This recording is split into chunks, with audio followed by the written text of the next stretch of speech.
Hello friends, how are you all? I'm Vali and today I'm going to discuss a very important topic which is qualitative approach in research. तो हमारे research में qualitative approach क्या importance रखती है, क्या इसके types हैं, वो आज हम डिस्कस करेंगे. स्टार्ट करते हैं फिर हम आज का लेसन. फर्स्ट है हमारी क्वालिटेटिव अप्रोच में हम जो टाइप्स पढ़ेंगे वो आती है आपकी narrative research, case study, ethnographic, ethology, ethnomethodology, grounded theory research, phenomenology, symbolic interaction, historical research and naturalistic research. इन सब रिसर्चेस के टाइप्स आपने पढ़े होंगे, नाम्स आपने पढ़े होंगे, तो अब हम इनको डिटेल में डिस्कस करेंगे. फर्स्ट आता है हमारा नरेटिव रिसर्च. तो नरेटिव रिसर्च क्या होता है? नरेट का मतलब क्या होता है? स्टोरी टेलिंग करना. स्टोरी टेलिंग दैट मीन्स कि यहाँ पे आप लोगों की जो स्टोरीज हैं उनको बताना, नरेट करना कि लोग किस तरह से रहते हैं, किस तरह से जो मेथोडोलॉजी इसके अंदर यूज की जाती है कि to tell the stories of their storied lives, कि उनकी लाइफ की स्टोरीज को बताना, उनकी एक्सपीरियंस को बताना, डिफरेंट डिफरेंट ह्यूमन एक्सपीरियंसेस को स्टडी करना.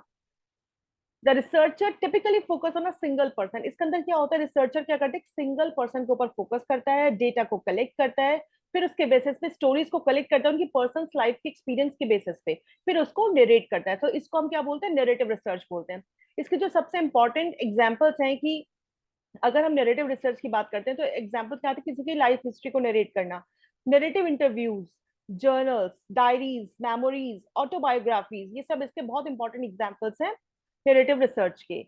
नेक्स्ट आता है हमारा केस स्टडी रिसर्च. अब केस स्टडी रिसर्च का क्या मतलब होता है? केस स्टडी जब आप किसी एक इंडिविजुअल पे इन डेप्थ स्टडी करते हैं. लेकिन एक बहुत इंपॉर्टेंट पॉइंट ये है आपका कि जो केस स्टडी है उसके अंदर भी आपका इन डेप्थ जो आता है वो की पॉइंट है, लेकिन आपका जो एथनोग्राफिक रिसर्च है उसके अंदर भी इन डेप्थ अगर आप किसी पार्टिसिपेंट को स्टडी करते हैं, ऑब्जर्व करते हैं, तो वो भी आपका इन डेप्थ की पॉइंट बन जाता है. तो आपको ये देखना होगा कि केस स्टडी के बारे में बात की जा रही है या फिर एथनोग्राफिक रिसर्च के बारे में बात की जा रही है. अगर हम केस स्टडी की बात करें तो this is a systematic inquiry into an event और set of related events.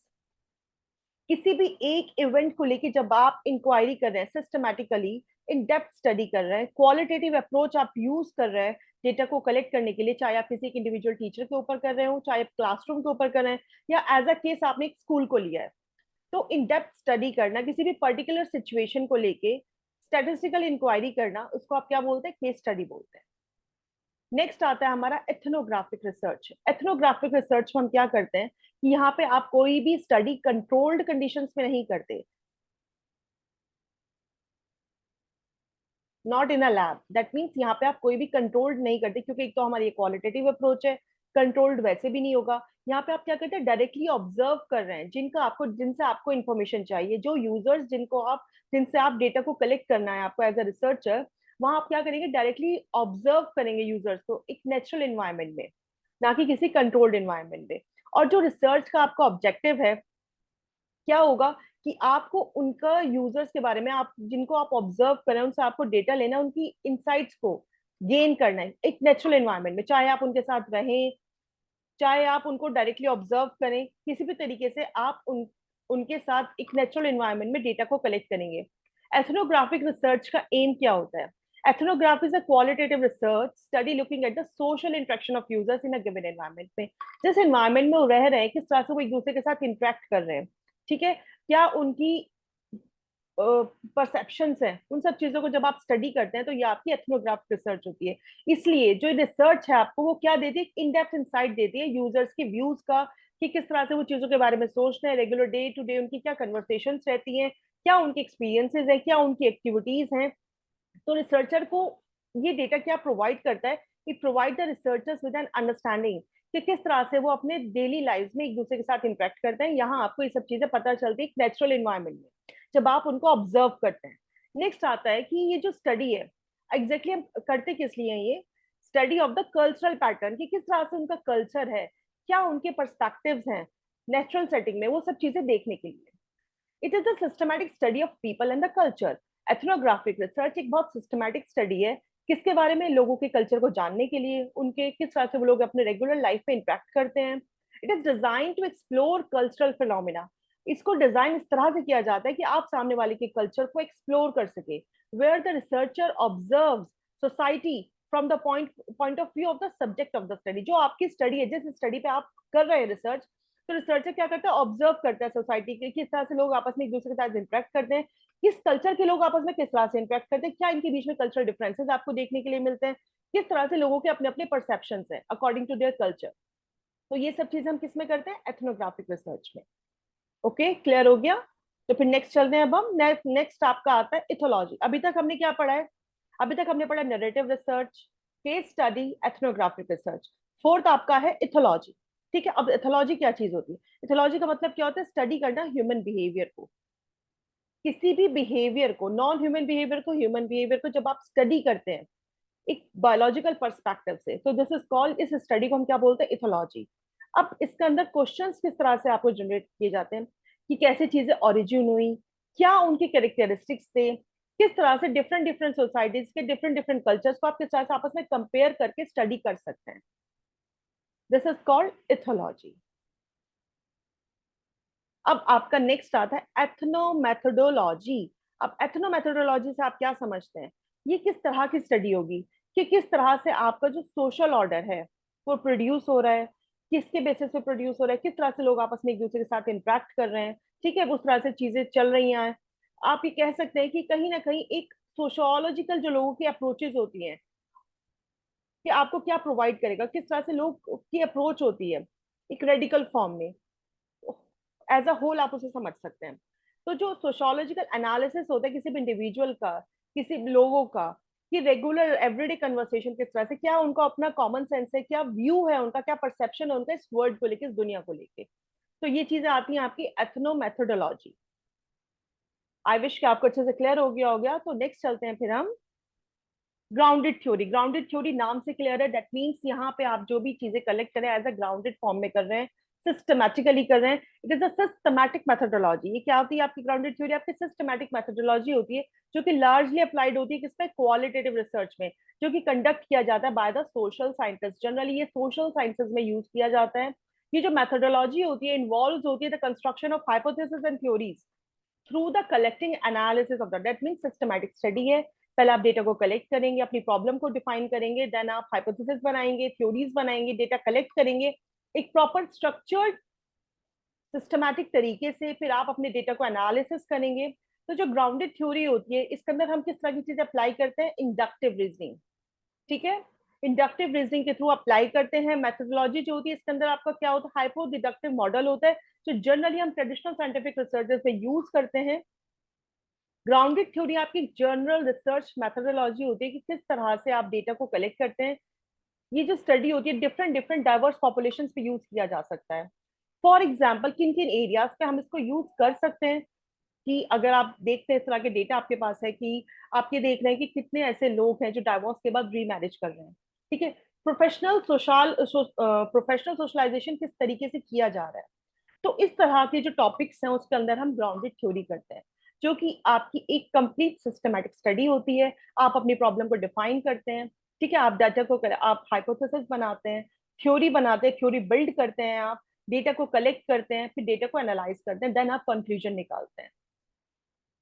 Theory को बिल्ड करना बिल्कुल ग्राउंडेड लेवल पे आके, ठीक है। और क्वेश्चन क्या बनता है इसका कि आप कैसे इंडक्टिवली डेराइव कर रहे हैं थ्योरी को किसी भी फिनोमिना को लेके एक पर्टिकुलर सेटिंग में, ठीक है ना। तो नेक्स्ट हमारा आता है फिनोमिनोलॉजी, किसी भी फिनोमिना के ऊपर स्टडी करना। अ phenomenological research is a qualitative research approach that seeks to understand and describe the universal essence of phenomena। कि एक जो रिसर्चर है ये क्वालिटेटिव रिसर्च का पार्ट है, ये अभी हमने पढ़ा है। Narrative research, case study, ethnographic, ethology, ethnomethodology, ये सब क्या है आपका क्वालिटेटिव अप्रोचेज हैं। तो फिनोमिनोलॉजी भी आपकी क्वालिटेटिव रिसर्च है जो कि अप्रोच करती है कि किस तरह से आप किसी भी फिनोमिना को समझते हैं और उसको डिस्क्राइब करते हैं यूनिवर्सल तरीके से। वो अप्रोच जो इन्वेस्टिगेट करती है everyday experiences of human beings while suspending the researchers pre conceived assumptions about the phenomena.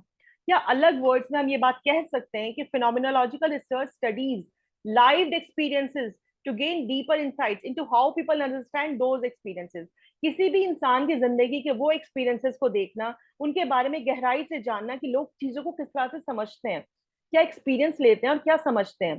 For example a researcher could explore a phenomena like anti social behaviour, कि किस तरह से आपका anti social behaviour work places में देखने के लिए मिलता है।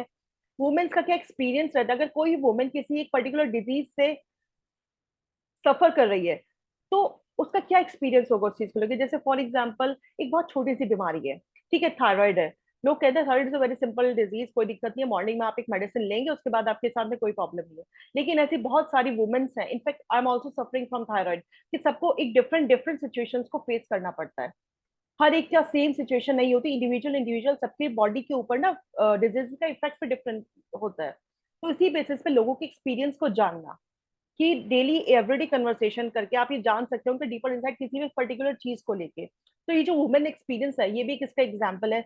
आप किसी का भी एंटी सोशल बिहेवियर देख सकते हैं वर्क प्लेस में। तो इस तरह के एग्जाम्पल्स है जो हम किसमें देखते हैं, फिनोमिनोलॉजी में। अब इसमें क्वेश्चन किस तरह से पुटअप किया जा सकता है, जैसे what is the experience of an activity और a concept from these particular participants perspective. For example मैंने अभी आपको एक वुमेन का एग्जांपल दिया, वुमेन डिजीज का। अगर कोई भी वुमेन किसी भी डिजीज के साथ एक्सपीरियंस करी है, तो उसका क्या एक परसेप्शन होगा उस चीज को लेके। कुछ लोग कहते हैं शुगर कोई बात नहीं, शुगर है तो कोई बात नहीं, आप मेडिसिन लेते रहे आपकी ठीक रहेगी, आप वॉक करिए मॉर्निंग इवनिंग आपकी ठीक रहेगी। लेकिन हो सकता है किसी को इस चीज से कोई फायदा ना होता हो। तो सबकी बॉडी में, हर एक की बॉडी में हर चीज का एक अलग इफेक्ट होता है, सबका अपना, किसी भी एक टॉपिक को लेके या किसी भी एक एक्टिविटी को लेके हर इंसान का अपने एक अलग परसेप्शन होता है, because of their experiences. I wish कि आपको अच्छे से क्लियर हो गया हो। सो नेक्स्ट हमारा historical research, which is a very famous research जो अपने नाम को डिफाइन करती है।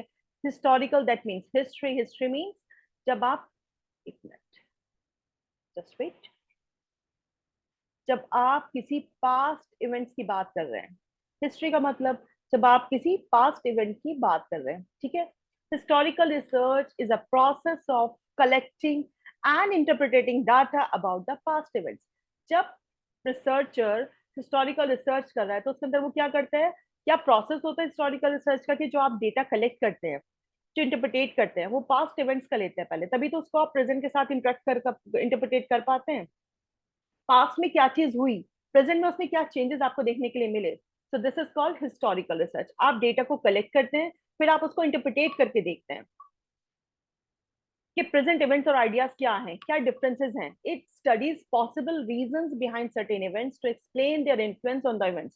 आप उस बेसिस पे ये बता सकते हैं, बहुत सारी चीजें आप गैदर कर लेते हैं, इंफॉर्मेशन गैदर कर लेते हैं कि पास्ट में ऐसा हुआ था तो क्यों हुआ था, प्रेजेंट में उसका क्या इफेक्ट आपको देखने के लिए मिल रहा है, ठीक है। तो जनरली हम जो फिगर आउट करते हैं हिस्टोरिकल रिसर्च में, कनेक्शंस देखते हैं किस चीज के, पास्ट में क्या चीज हुई थी और प्रेजेंट में उसके क्या इफेक्ट आपको देखने के लिए मिल रहा है। तो ये रिसर्चर को क्या प्रोवाइड करता है, इंफॉर्मेशन प्रोवाइड करता है कि फ्यूचर में क्या हो सकता है।